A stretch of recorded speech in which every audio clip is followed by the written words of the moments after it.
नमस्कार प्रिय छात्र छात्री Bankura university BA history major 4th semester MJC 6 पेपारे साजेशन एवं स्टाडी मेटेरियल दिच्छी जे प्रश्नगुलो आपलोड करा होच्छे तार प्रत्येकटा प्रश्ने स्टाडी मेटेरियल तोमादेर दिए देওয়া होच्छे किछुटा आमार वेबसाइटेर माध्यमे दिए देওয়া होच्छे किछुटा पीडीएफ एर माध्यमे तोमादेर दिए देওয়া होच्छे। तो जे प्रश्नगुलो पड़बे सेगुलो आगे आलोचना करा जाक। मॉडल 1 ए मान 4 एर जोन्नो पड़बे ओसिया रेजिमेर आर्थ सामाजिक संकट। एटा शर्ट नोटो आसते पारे, लिखते पारे टीका लेखो बा संकट सम्बन्धे संक्षिप्त आलोचना करो। सेम भावे द्वितीय प्रश्नटाओ ताई। फरासी विप्लवेर प्राक्काले दार्शनिकदेर भूमिका, तृतीय श्रेणीर उत्थानेर तात्पर्य, अ্যারিস্টোক্র্যাটদের বিদ্রোহ, রুশোর সাধারণ ইচ্ছাতত্ত্ব। এবার মান 10 এর জন্য পড়বে ওসিয়া রেজিমের সংকট এবং ফরাসি বিপ্লবের প্রেক্ষাপট আলোচনা করো। ফরাসি বিপ্লবের বুদ্ধিভিত্তিক পটভূমি এবং দার্শনিকদের ভূমিকা বিশ্লেষণ করো। তৃতীয় শ্রেণীর উত্থান কিভাবে ফরাসি বিপ্লবের গতিপথ নির্ধারণ করেছিল। দ্বিতীয় মডিউল থেকে মান 4 এর জন্য পড়বে কনস্টিটিউয়েন্ট অ্যাসেম্বলি এর প্রধান কার্যাবলী, থার্মিডোরিয়ান প্রতিক্রিয়া কী ছিল, শাকুলতদের ভূমিকা কী ছিল বা টিকা লেখো, যেটা আগের 5 নম্বরের জন্য আমি বলেছিলাম। ফরাসি বিপ্লবে নারীদের অবদান লেখো, ডিরেক্টরির শাসন আলোচনা করো বা টিকা লেখো, নেপোলিয়নের মহাদেশীয় অবরোধ সম্বন্ধে টিকা লেখো বা সংক্ষিপ্ত আলোচনা করো, নেপোলিয়নের পতনের কারণগুলি আলোচনা করো বা টিকা লেখো। মান 10 এর ক্ষেত্রে কনস্টিটিউয়েন্ট অ্যাসেম্বলি এর সংস্কারগুলি আলোচনা করো, ফরাসি বিপ্লবের সামাজিক ভিত্তি আলোচনা করো, শাকুলত, কৃষক ও নারীদের ভূমিকা বিশ্লেষণ করো। বোনাপার্টের উত্থান ও ডিরেক্টরির পতনের কারণ ব্যাখ্যা করো। ইউরোপের ওপর নেপোলিয়ন সাম্রাজ্যের প্রভাব মূল্যায়ন করো, নেপোলিয়নের চরিত্র কৃতিত্ব আলোচনা করো, ফরাসি বিপ্লবের বৈশিষ্ট্য আলোচনা করো। এর মধ্যে সবথেকে গুরুত্বপূর্ণ এটা নেপোলিয়ন, ফরাসি বিপ্লব, বোনাপার্টের উত্থান, এই তিনটে কিন্তু প্রশ্ন খুবই গুরুত্বপূর্ণ। মান 4 এর জন্য পড়বে ভিয়েনা কংগ্রেসের মূলনীতি, কনসার্ট অফ ইউরোপ, মেটার্নিকের রক্ষণশীল ব্যবস্থা, গ্রিসের স্বাধীনতা যুদ্ধের তাৎপর্য, 1830 সালের বিপ্লবের কারণ, 1848 সালের বিপ্লবের তাৎপর্য। মান 4 এর জন্য আছে, সবকটাই পড়বে, বেশি বড় না নোটস। মান 10 এর জন্য পড়বে নেপোলিয়নের পরবর্তী ইউরোপে ভিয়েনা কংগ্রেসের ভূমিকা আলোচনা করো, কনসার্ট অফ ইউরোপ কিভাবে আন্তর্জাতিক সম্পর্ককে প্রভাবিত করেছিল, মেটার্নিকের রক্ষণশীল ব্যবস্থার মূল বৈশিষ্ট্য আলোচনা করো এবং এর পতনের কারণ ব্যাখ্যা করো, 1830 এবং 1848 সালের বিপ্লবের কারণ ও ফলাফল তুলনা করো।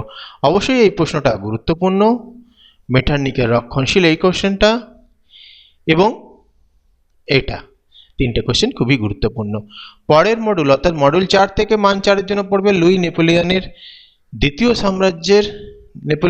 সাম্রাজ্যের বৈশিষ্ট্য, ইতালির একত্রীকরণে মাস্তানি ও গ্যারিবল্ডির ভূমিকা, প্যারিস কমিউন, রুশ জারতন্ত্রের বৈশিষ্ট্য, এটা টিকা লেখো, বৈশিষ্ট্য, ক্রিমিয়ার যুদ্ধের তাৎপর্য, বলকান জাতীয়তাবাদের উত্থান। মান 10 এর জন্য পড়বে ফ্রান্সের লুই নেপোলিয়নের দ্বিতীয় সাম্রাজ্যের উত্থান ও পতন আলোচনা করো, ভেরি ইম্পর্টেন্ট। ইতালি ও জার্মানির একত্রীকরণের প্রক্রিয়া তুলনা করো, তৃতীয় প্রজাতন্ত্রের প্রতিষ্ঠা ও প্যারিস কমিউনিয়নের তাৎপর্য আলোচনা করো, 19 শতকে রাশিয়ার জারতান্ত্রিক স্বৈরাচার ও সংস্কারের প্রকৃতি আলোচনা করো, ভেরি ইম্পর্টেন্ট। প্রাচ্য সমস্যা এবং ক্রিমিয়ার যুদ্ধের কারণ ও ফলাফল বিশ্লেষণ করো, ভেরি ইম্পর্টেন্ট।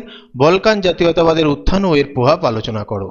মডেল 5 এর জন্য মান 4 এর জন্য পড়বে ইংল্যান্ডের শিল্প বিপ্লবের প্রভাব, ইংল্যান্ড ও জার্মানির শিল্পায়নের পার্থক্য, 19 শতকে শ্রমিক শ্রেণীর উত্থান, কাল্পনিক সমাজতন্ত্রের মূল ধারণা, মার্ক্সবাদের মূলনীতি।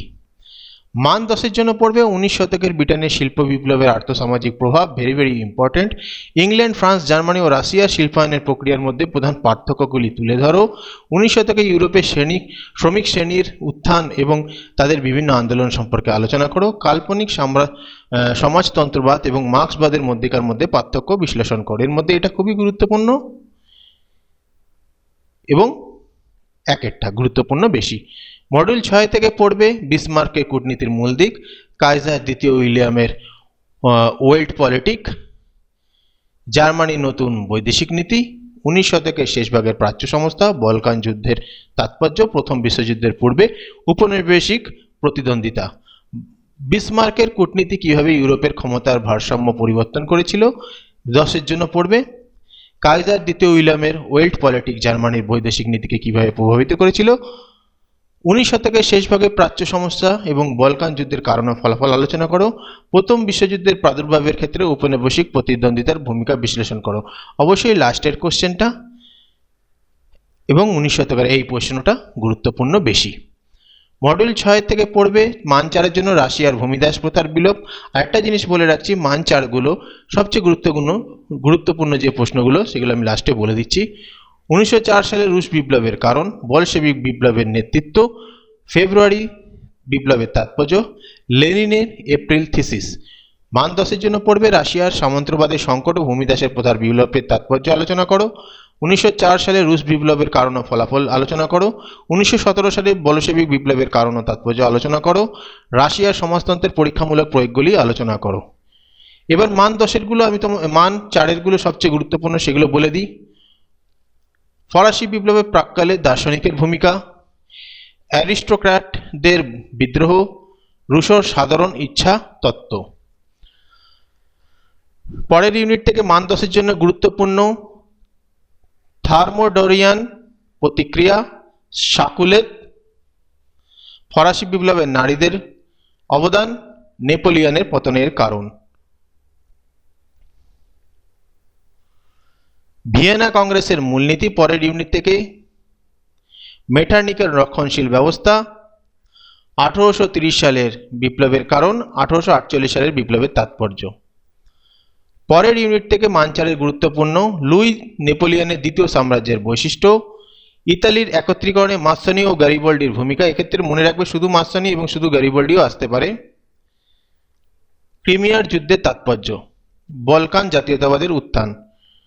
মান 4-এর পরের ইউনিট থেকে গুরুত্বপূর্ণ ইংল্যান্ডের শিল্প বিপ্লবের প্রভাব, ইংল্যান্ড ও জার্মানির শিল্পায়নের পার্থক্য, মার্ক্সবাদের মূলনীতি। মান 4-এর পরেরটা বিসমার্কের কূটনীতির মূল দিক, গুরুত্বপূর্ণ বেশি, প্রাচ্য সমস্যা, বলকান যুদ্ধের তাৎপর্য।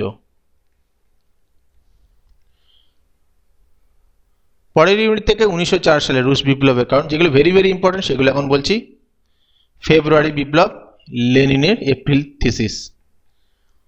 এই হলো তোমাদের সবচেয়ে বেশি গুরুত্বপূর্ণ মান 4-এর কোশ্চেন। তবে মান 4-গুলো যেহেতু ছোট আছে সেগুলো সকল প্রশ্ন পড়াই ভালো। আর পিডিএফ পাসওয়ার্ড ভিডিওর মাঝে আমি দিয়ে দিয়েছি, সেটা দিয়ে তোমরা পিডিএফের নোটসের দুটো অংশ আমি আগেই বলেছি যে কিছুটা অংশ আমার ওয়েবসাইটের মাধ্যমে দেওয়া হচ্ছে, কিছুটা পিডিএফ আকারে দেওয়া হচ্ছে। তো পিডিএফ এর পাসওয়ার্ডটা ভিডিওর মাঝে দেখিয়ে দেওয়া হচ্ছে, সেটা দিয়ে তোমরা পিডিএফটা ডাউনলোড করে নিও। আর এমজিসি 5 পেপার অলরেডি আপলোড হয়ে গেছে, 6 আপলোড করলাম এবং 7 খুব তাড়াতাড়ি আপলোড করা হবে স্টাডি মেটেরিয়াল সহ। ভিডিওটা ভালো লাগলে লাইক, কমেন্ট, শেয়ার করে দিও।